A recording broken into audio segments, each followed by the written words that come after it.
Porque hoy es un día en el que queremos celebrar, en el que queremos recordar todo lo que Dios ha hecho, porque tal vez tú no lo sabes, hoy es un día muy especial para nosotros. Hoy celebramos 2 años desde que comenzamos a congregarnos como iglesia. Hoy es nuestro cumpleaños y es un honor, un gusto y un privilegio estar con ustedes nuevamente en este día tan especial. Y muchas cosas han pasado en estos 2 años, ¿cierto? Muchas cosas han cambiado, muchas pruebas, pero si hay algo que podemos destacar de estos 2 años, es que Dios siempre ha sido fiel con nosotros y siempre nos ha mostrado el camino. Amén. Y mientras seguimos creciendo como iglesia, creo que es importante que hablemos sobre cuál es el camino que queremos tomar como iglesia, cuál es la dirección que City Light Mosaic quiere tomar. Y Dios en su soberanía orquestó que el capítulo que vamos a estar estudiando hoy nos hable precisamente de eso. Así que si tienes una Biblia, por favor, ábrela en Juan capítulo 14. Vamos a estar estudiando los primeros 6 versos. Alguien alguna vez dijo que la definición de estar perdido es no saber a dónde ir. Y bajo esta definición, muchos de nosotros nos hemos sentido perdidos o nos podemos sentir perdidos ahora mismo. Cuando las aflicciones de esta vida tocan a nuestra puerta, cuando llegan las deudas, los conflictos, el divorcio, la enfermedad o incluso la muerte de alguien a quien amamos, podemos sentir que perdemos el camino y podemos sentir que no sabemos a dónde ir. Y en la historia que vamos a estar estudiando el día de hoy, vamos a ver que los discípulos están pasando por una situación muy similar. Los discípulos se sienten completamente perdidos. Pero para esto quiero que recordemos primero el contexto de nuestro estudio en el libro de Juan. Hace no mucho tiempo estudiamos el capítulo 12 y vimos cómo Jesús entraba a Jerusalén en un burrito sabanero y toda la gente gritaba Hosana al Rey de Israel, viva el Rey, mientras Jesús entraba. Y los discípulos todavía tenían en mente que Jesús iba a ser coronado como Rey en sus días. A pesar de que Jesús les ha anunciado una y otra vez que Él tenía que morir, los discípulos siguen pensando que Jesús iba a ser coronado como Rey y que iba a traer un reino terrenal. Y ellos pensaban que incluso ellos iban a tener un puesto de honor en este reino. Y ellos discutían incluso en la última noche de Jesús en la tierra quién iba a ser el más grande en este reino que Jesús iba a traer. Y ahora Jesús se encuentra en las últimas 24 horas antes de ser crucificado. Estamos ahora en el punto de la historia en donde estamos en el aposento alto y Jesús ya ha anunciado a sus discípulos muy claramente que Él va a morir. Incluso Judas ya ha dejado el aposento alto y ha puesto en marcha el plan para traicionar a Jesús. Y si recuerdan, lo último que vimos la semana pasada en el capítulo 13 fue cómo Jesús anunciaba a sus discípulos: yo me voy a ir y a donde yo voy ustedes no me pueden seguir. Y en respuesta a estas palabras los discípulos se sienten completamente confundidos y perdidos. Porque ahora los discípulos se enfrentan a la realidad de que su maestro, aquel por el cual lo han dejado todo atrás, aquel en el cual han puesto toda su esperanza, está a punto de morir. Y los discípulos sienten que han perdido el camino. Y es bajo este contexto que Jesús pronuncia las siguientes palabras mientras comenzamos nuestro estudio en el verso 1. Dice así, Juan 14:1. No se turbe vuestro corazón, ¿creéis en Dios? Creed también en mí. Jesús comienza este discurso buscando consolar el corazón de sus discípulos. Dice, no se turbe vuestro corazón. Los discípulos que se sentían perdidos y atribulados necesitaban dirección y consuelo. Y esto es lo que Jesús busca darles con el siguiente discurso. Y teniendo esto en mente, podemos entender que todo lo que vamos a ver en este discurso tiene el propósito de consolar a los discípulos y de darles dirección. Y tal vez tú estás aquí hoy y te sientes como los discípulos. Las cosas no han salido como pensabas y sientes que has perdido el camino y sientes que te falta dirección. Tengo buenas noticias. todas las verdades que Jesús compartió con sus discípulos esa noche siguen completamente vigentes para todos aquellos que creemos en Jesús el día de Marte, con estas palabras que Jesús tiene para nosotros. Y tengo que confesarles, hace no mucho tiempo yo me sentía precisamente como los discípulos, completamente perdido en mi caminar. Y es una de las razones por las que no me habían visto en este púlpito. A finales del año pasado, mi esposa y yo perdimos a nuestro primer bebé en el primer trimestre de embarazo y esto nos lastimó mucho y es algo muy difícil de expresar, pero me sentía completamente perdido, enojado, confundido y mi relación con Dios estaba completamente muerta y era fría. Ya no sabía más a dónde ir y me tomó un par de semanas, meses recuperarme y por mucho tiempo leía mi Biblia, entraba en mi computadora o la veía en mi teléfono y la leía con propósitos académicos únicamente porque estudio en un seminario y tengo que hacer mi tarea y tengo que leer la Biblia para mi tarea. Pero durante este tiempo nunca me acercaba a Dios con la intención de tener comunión con Él, solamente era una relación académica y fría y muerta.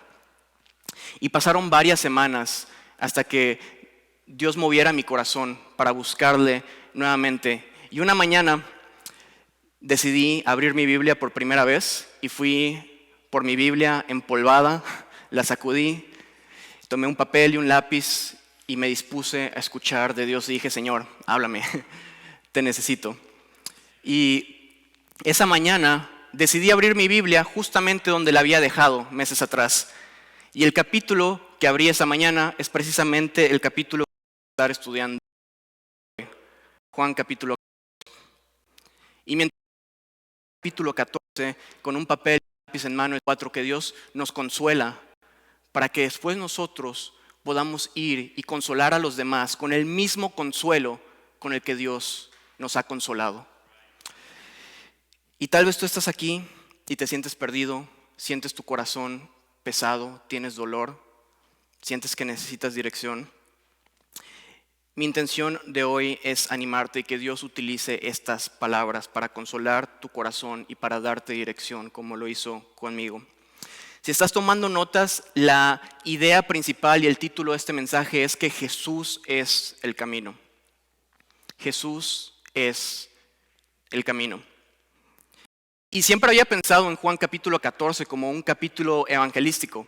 Este es uno de los versos más utilizados en el evangelismo, ¿se lo saben? Juan 14:6, yo soy el camino, la verdad y la vida, y nadie viene al Padre si no es por mí. Y lo que Dios me mostró esa mañana hace muchos meses es que este no solamente es un capítulo evangelístico, sino que también en estos versos encontramos una guía para cuando hemos perdido el camino. Con esas observaciones que quiero hacer de este texto esta mañana, si estás tomando notas, estas son las observaciones. Número 1, Jesús tiene un hogar eterno para nosotros. Número 2, Jesús nunca. Y número 3, en Jesús, en el camino. Gracias por tenernos aquí esta mañana. Gracias por las verdades hermosas que nos has revelado en Juan capítulo 14 y gracias porque siempre buscas consolar nuestros corazones perdidos, Señor. Dios, a pesar de que este capítulo es increíblemente personal para mí, te pido que hoy no se trate de mi historia, no se trate de mí, Señor. Te pido que todo lo que hablemos esta mañana nos apunte más y más a Cristo. Te pido que mi historia, mi nombre sea olvidado, pero tu evangelio sea recordado. Que se ha descubierto sobre las personas que no tienen fe ni tienen esperanza y cómo eso tiene una repercusión muy grande en el ser humano. Pero quiero utilizar un ejemplo más sencillo y quiero hablarles de una historia personal. Cuando yo era pequeño, de repente tenía problemas en el recreo, en la escuela y de repente yo no metía un gol. Y en mi ciudad tenemos esta tradición y esta bendición de que a final del ciclo escolar muchas familias migramos a la playa por 2 meses y vacacionamos en la playa. Y esta era mi temporada favorita del año, porque en las vacaciones con mi familia, todos mis primos y mis primas y mis tías nos reuníamos en la casa de mi abuela y nos íbamos al mar, jugábamos fútbol, comíamos ceviche y era una temporada increíble. Y recuerdo que no había nada mejor en mi mente que esas vacaciones en familia. Y cada vez que yo estaba pasando por un problema, mi mamá me decía, solo faltan unos meses y nos vamos a la playita. Y en ese momento, sin importar qué tan grande fuera mi problema, el poner mi mente en esas vacaciones y en la playa y en el sol, alivianaba por completo mi aflicción. Y esto es porque es la esperanza de que algo mejor está por venir, lo que nos ayuda a sobreponernos a las aflicciones del tiempo presente. ¿Cuántos de nosotros como adultos no hacemos lo mismo? Cuando hay mucho estrés en el trabajo, de repente tomamos un momento para transportar nuestra mente a esas vacaciones que tenemos planificadas, al pavo que nos queremos comer en Navidad. Pensamos en ese familiar al que queremos darle un abrazo. Y nos transportamos a ese lugar y cuando pensamos en eso que está por venir, podemos sobreponernos a un día más de estrés. Y esto es porque Dios nos creó para ser criaturas motivadas por la esperanza. Ahora, en este capítulo lo primero que vemos es que Jesús, lo que Él busca hacer para consolar el corazón de los discípulos es recordarles la esperanza que ellos tienen. Y esto me lleva a mi primera observación. Jesús tiene un hogar eterno para nosotros. Versículo 2 dice así: en la casa de mi Padre muchas moradas hay. Si así no fuera, yo los hubiera dicho. Voy pues a preparar un lugar para vosotros. Lo primero que hace el Señor para consolar el corazón afligido de los discípulos es recordarles: ustedes tienen una morada eterna. Estoy preparando un lugar para ustedes en la eternidad. Y estos discípulos que estaban tan obsesionados con el reino terrenal de Jesús tenían que recordar que Jesús estaba preparando un lugar mejor en los cielos, una morada eterna. Y los discípulos sabían que la casa del papá de Jesús no estaba a la vuelta de la casa de la suegra de Pedro, sino que la casa del papá de Jesús se encontraba en los cielos, en la eternidad, en gloria, en el paraíso, donde no hay llanto, no hay dolor, no hay guerras ni sufrimiento. Y Jesús quiere recordar a sus discípulos que tienen una esperanza eterna. Y es lo mismo que nos quiere recordar a nosotros, porque esa morada eterna no solamente está disponible para los discípulos de Jesús, sino que está disponible hoy para todos aquellos que confiamos en el nombre de Cristo. Y es con esta esperanza en mente que Jesús quiere consolar el corazón de sus discípulos. Existe una esperanza mucho mejor que cualquier vacación que podamos pensar en esta tierra, y es la esperanza de que tenemos un hogar eterno, tenemos una casa en la morada celestial con el Padre. Recuerdo que cuando era pequeño, esos problemas se veían tan grandes. El no meter un gol en el patio del recreo me devastaba y me tenía triste el resto del día. Pero cuando miro esos problemas ahora, se ven tan pequeños. Viendo esos problemas en retrospectiva, se ven tan, pero tan pequeños. Y hermanos y hermanas, lo mismo va a ser cuando nosotros veamos los problemas de esta vida comparados a la luz de la eternidad. De hecho, el libro de Romanos nos dice, Romanos 8:18, pues considero que los sufrimientos de este tiempo presente no son dignos de ser comparados con la gloria que ha de ser revelada. Todas las aflicciones de este tiempo no se comparan con la morada que Dios tiene para nosotros. A la luz de la eternidad, nuestros sufrimientos de esta tierra se van a ver como no meter un gol en el patio del recreo. Y no quiero ser indiferente a tus problemas. Sé que hoy se ven muy grandes y sé que hoy duelen y sé que hoy son reales. Y es por eso que necesitamos recordar, este mundo no es nuestro hogar. Tenemos una morada eterna y los sufrimientos del tiempo presente no son dignos de ser comparados con la gloria que Dios ha de manifestar en nosotros. Y tal vez parte de nuestra aflicción es porque hoy tenemos los ojos demasiado centrados en la tierra y no en los cielos. Cuando perdamos el camino, recordemos que Jesús tiene un hogar eterno para nosotros y que este mundo no es nuestro hogar.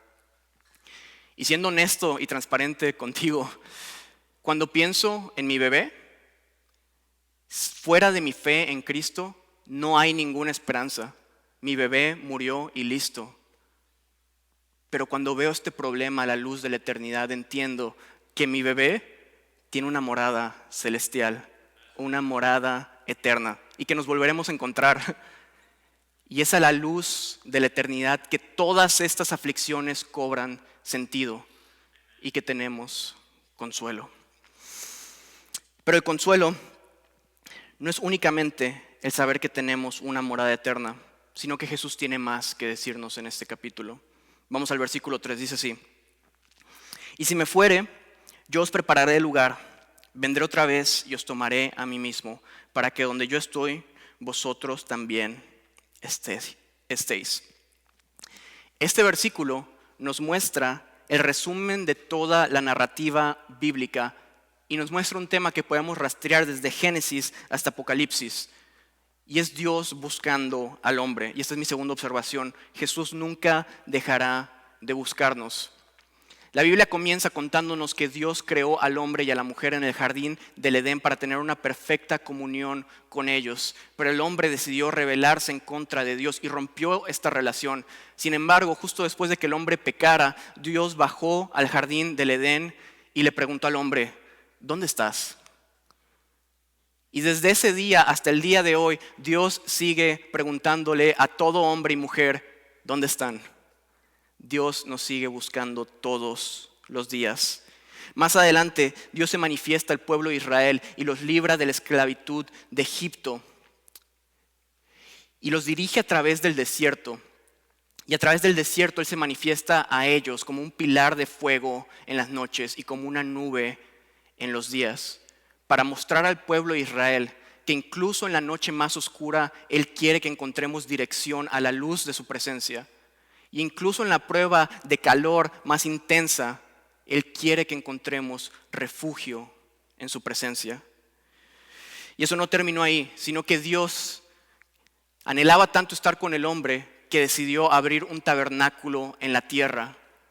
Y le ordenó a los israelitas que abrieran un tabernáculo. Y aunque Dios no puede ser contenido en un solo lugar, y aunque Dios no habita en templos hechos por manos de hombres, decidió establecer un lugar para tener comunión con el hombre, porque Él anhela que estemos en su presencia. Pero esto no terminó ahí, sino que después vemos en la historia de la Biblia que el pueblo de Israel decide rebelarse contra Dios y decide ir tras los ídolos, tras dioses falsos. Y Dios una y otra vez envía profetas a hablar su palabra, diciendo: hey, regresen a mí, aún los amo y no me he cansado de buscarles. Tanto Dios anhelaba estar con el hombre. Pero este no era el final del plan de Dios, sino que Él tan comprometido estaba a estar con nosotros que envió a su Hijo Jesucristo en forma de hombre para habitar entre nosotros. Y el eterno Hijo de Dios se hizo carne y habitó entre nosotros y nació en un humilde pesebre en la ciudad de Belén. Y Él vino a la tierra con el propósito de buscarnos y rescatarnos y pagar el precio por nuestros pecados. Y Jesús caminó entre nosotros y murió en una cruz como un criminal, golpeado, humillado y menospreciado por los hombres. Y en esa cruz no solamente experimentó la humillación y la ira del hombre, sino que experimentó la ira de Dios que nosotros merecíamos. Y en esa cruz Jesús tomó nuestro lugar para que nosotros pudiésemos vivir eternamente con Él. En la cruz Jesús tomó nuestro pecado y esto lo hizo porque Él estaba así de comprometido en su búsqueda por nosotros. Y hoy en la búsqueda de Dios podemos ver que no ha terminado. La búsqueda de Dios continúa. Él dijo que no nos dejaría huérfanos, sino que cuando Jesús se fue, Él envió a su Espíritu Santo que ahora vive en nosotros y todos los días nos busca regresar a Dios. Él ha enviado su presencia a vivir en nosotros. Cuando nos sentimos perdidos, es importante que recordemos que Jesús nunca dejará de buscarnos. Él siempre está con nosotros. Esto es lo que quiere Jesús que entiendan sus discípulos. Él dice: vendré otra vez y os tomaré a mí mismo para que donde yo estoy, vosotros también estéis. Traducción, lo que Jesús está diciendo es: Me tengo que ir porque tengo que morir por sus pecados, pero voy a regresar porque nunca voy a dejar de buscarlos. Y hace unos meses, cuando leí este capítulo, algo que llamó mi atención es cuántas veces se repetía en este capítulo la palabra yo para referirse a Jesús y la palabra ustedes para referirse a nosotros. Yo y ustedes. Una y otra vez Jesús nos muestra en estos versículos el gran deseo que Él tiene por estar con nosotros eternamente, de tener comunión con nosotros. Y mientras yo leía este capítulo en un tiempo de gran oscuridad espiritual, yo me preguntaba, Señor, ¿es en serio? ¿De verdad quieres estar conmigo? A pesar de que no he hablado contigo hace meses, ¿quieres estar conmigo? Y esta es la hermosa verdad que nos presentan estos versículos, que en medio de nuestra duda, en medio de nuestra aflicción y en medio de las noches más oscuras, Jesús nunca deja de buscarnos. Y esto es lo increíble de estos versos. Y nunca lo noté en los primeros 8 años que leí este capítulo. Los discípulos están pasando por un tiempo de gran dificultad y gran prueba, pero también están siendo sumamente egoístas. Vemos cómo Jesús ya ha anunciado que Él tiene que morir, que Él va a sufrir y que Él va a ser crucificado. Y esta noche no vemos a ni un solo discípulo buscando consolar a Jesús, sino a Jesús buscando consolar a sus discípulos. El enfoque de los discípulos está completamente centrado en ellos mismos y cómo ellos pueden salvar sus propias vidas. Incluso más adelante vamos a ver que en el jardín de Getsemaní, cuando Jesús está sudando gotas de sangre por la angustia que Él estaba pasando, los discípulos están tirados, roncando, totalmente desinteresados por los sufrimientos de su Señor. Esa noche nadie estaba enfocado en la obra de Cristo y todos estaban enfocados en ellos mismos. Y siendo completamente honesto, me siento muy identificado con los discípulos, porque cuando pasé por este tiempo de gran oscuridad, cuando perdí a mi bebé, constantemente hablaba con Dios y yo le hacía estas preguntas: Señor, ¿te has olvidado de mí? ¿Te has olvidado de todo lo que yo he hecho por ti? ¿Te has olvidado de todo lo que yo dejé para ir a Guatemala y servirte? ¿Y todo lo que yo he hecho para obedecerte? Y en ese tiempo yo sentía que mis obras habían sido completamente olvidadas por Dios. Y un día, mientras manejaba y platicaba con el Señor en mi cabeza, vino un pensamiento a mí muy fuerte. No fue una voz audible, fue un pensamiento muy claro y fuerte en mi corazón que decía: tú has olvidado mi obra por ti. Tú has olvidado mi obra por ti. En mi tiempo de aflicción, al igual que los discípulos, estaba tan enfocado en mi dolor y en mi perdición que había olvidado por completo la obra de Jesús en la cruz por mí y todo lo que Él tuvo que pasar por salvarme a mí. Y a pesar de mi egoísmo, incluso en mi tiempo más oscuro, Dios fue bueno para recordarme que Él nunca va a dejar de buscarme, al igual que lo hizo con los discípulos esa noche. Y tal vez tú, como los discípulos y como yo, has estado pasando por pruebas y por tribulación, pero en medio de todas estas pruebas has olvidado el gran precio que Jesús pagó por venir a buscarte. Y el gran precio que costó que Jesús pudiera decir: os tomaré a mí mismo para que donde yo estoy, vosotros también estéis. El gran precio de la cruz. ¿Es posible, iglesia, que nuestras tribulaciones sean directamente proporcionales a nuestra falta de interés en los sufrimientos de nuestro Salvador? Porque si los discípulos hubiesen estado enfocados esa noche en consolar a Jesús, sus sufrimientos y sus tribulaciones hubieran sido mucho más pequeñas. Y de la misma manera, cuando nosotros ponemos nuestro enfoque en la obra terminada, las tribulaciones se ven mucho más pequeñas. Así que recordemos lo que costó el poder venir a salvarnos. Recuerda lo que costó el que Jesús nunca dejara de buscarte, incluso en tu noche más oscura. Ahora es posible que incluso después de haber escuchado todo esto te sigas sintiendo completamente perdido. No pasa nada. Lo mismo le pasó a Tomás. Versos 4 y 5 dice así: y sabéis a dónde voy y sabéis el camino. Y le dijo Tomás: Señor, no sabemos a dónde vas. ¿Cómo pues podemos saber el camino? Y muchos de nosotros nos sentimos hoy como Tomás. Podemos decir: ok, entiendo lo que Jesús hizo por mí, entiendo el precio que Él pagó, pero ¿cuál es el camino? ¿Cuál es la dirección que ahora tengo que tomar? ¿Cuáles son los siguientes pasos? En Jesús encontramos el camino. Esta es mi última observación. Con esto terminamos. El camino no es hacia un mapa, es hacia una persona. En Jesús encontramos el camino. Verso 6. Jesús les dijo: yo soy el camino y la verdad y la vida, y nadie viene al Padre sino por mí. Lo más importante que he aprendido en estos meses es que Jesús no es un mapa, sino que Jesús es un guía.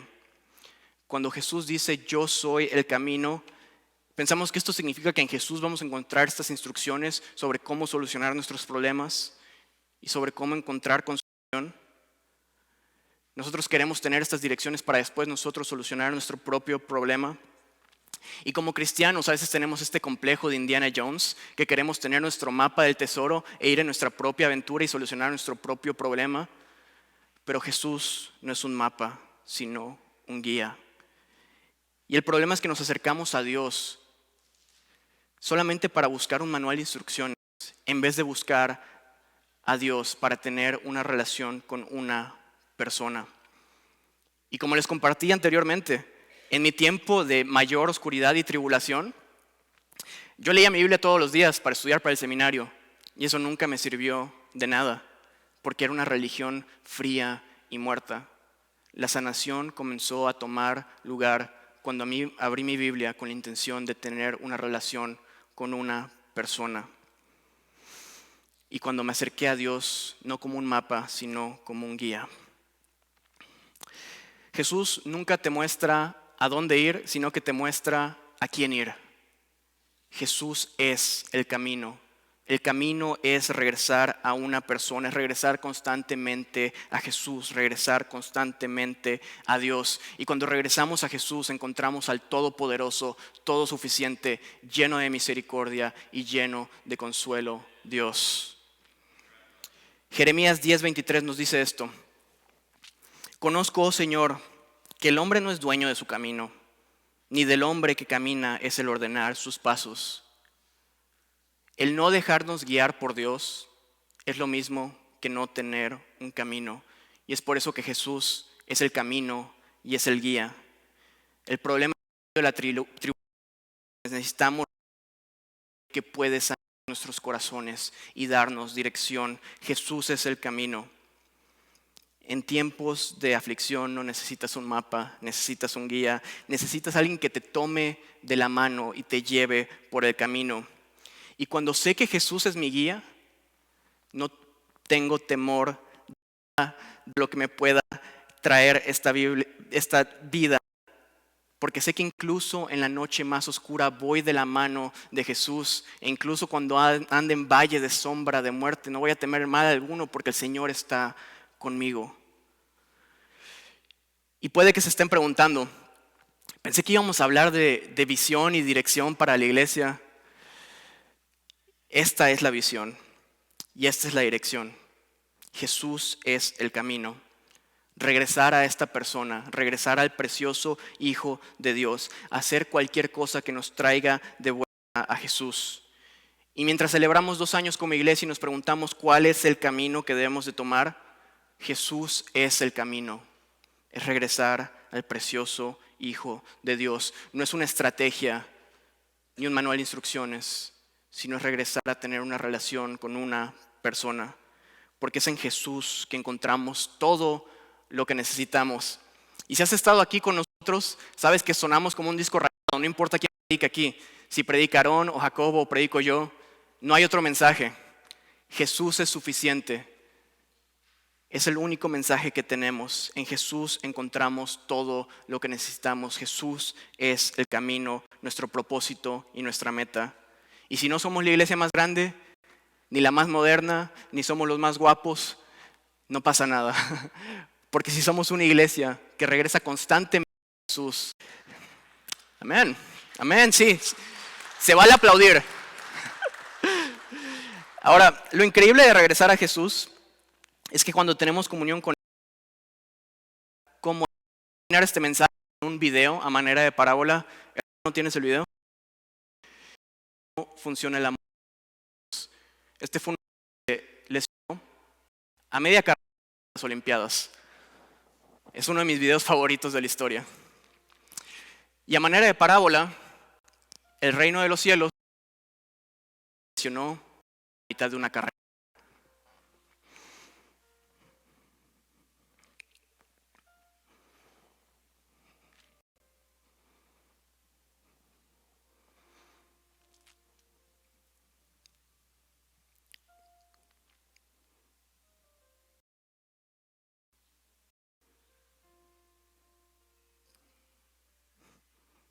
¿Te has sentido así?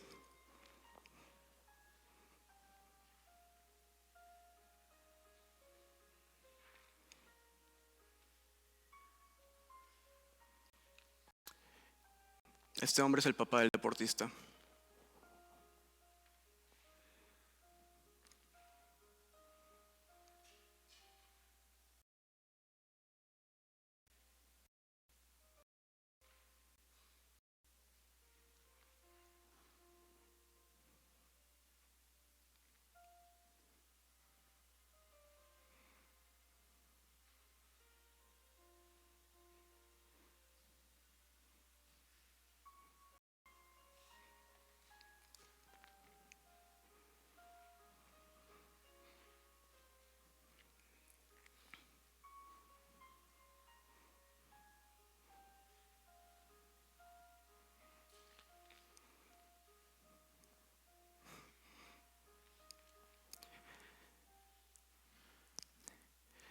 Y si nosotros, siendo malos padres, sabemos dar buenas dádivas a nuestros hijos, ¿cuánto más nos dará nuestro Padre Celestial, su Espíritu Santo, a todos los que lo necesitemos?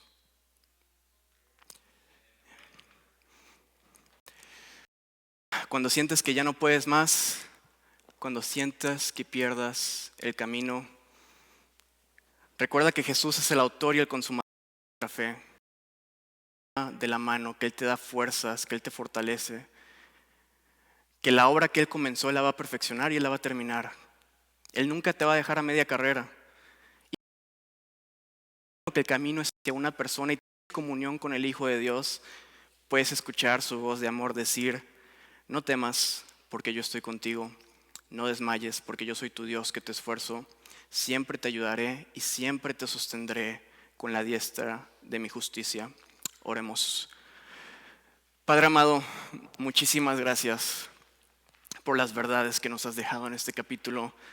Porque a pesar, Señor, de nuestra duda, de nuestro egoísmo, a pesar de nuestra mente terrenal, Señor, tú nos has mostrado un amor eterno. Mostrando, Señor, a todos los que hemos confiado en ti por toda la eternidad. Nunca se va a acabar, Señor. Y en eso podemos confiar.